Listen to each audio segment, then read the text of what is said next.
চাচ্ছেন আলাদা আলাদা টেবিল ক্রিয়েট হবে সেভাবে চাচ্ছেন।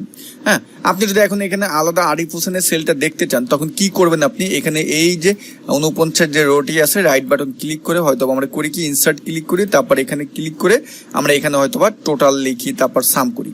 আমরা যদি সাম করতে চাই সাম করি বা যা করতে চাই তাই করি। আমরা এখানে আলাদা আলাদা করতে হয়। যেমন ফারুক হোসেনের যদি আমরা করতে চাইতাম তাহলে কিন্তু আমাদের এইখানে ক্লিক করে আমাদের এই ইনসার্টে গিয়ে এভাবে আলাদা আলাদা আমাদের করা লাগতো, তাই না? বাট না, আপনাকে যারা ইন্টারভিউ বোর্ডে এই টাইপের কাজ দিবে তখন বলবো যে এখানে আপনি সাব টোটালের মাধ্যমে কাজটা করেন। তো কিভাবে করবেন আমি যেটা যেটা বললাম, যে কন্ডিশনগুলো বললাম সেগুলো আপনি বের করেন।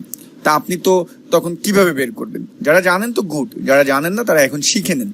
আমরা আমাদের রিবন বার থেকে ডাটা মেনুতে যাব। ডাটা মেনু থেকে একেবারে ডান পাশে দেখবেন যে সাব টোটাল আছে, সাব টোটাল। তার আগে আপনার যে কাজটি করতে হবে, আপনার ফুল যেই ডাটাবেসটা যেই টেবিলটা যতটুকুন আছে আপনার ততটুকুন আপনি সিলেক্ট করলেন। আমি এতটুকুন সিলেক্ট করলাম। করার পরে এখন আমরা একটু উপরে গেলাম, যাওয়ার পরে এখন এই যে সাব টোটাল ডাটা মেনু থেকে একটা ডান পাশে আউটলাইন গ্রুপ আছে, তার উপরে সাব টোটাল, এখানে আপনি ক্লিক করলেন। ক্লিক করার পরে আপনার সামনে এখন যে ডায়লগ বক্সটি আসলে এখানে অ্যাট ইজ চেঞ্জ ইন, এখানে এই অ্যারোতে ক্লিক করবেন।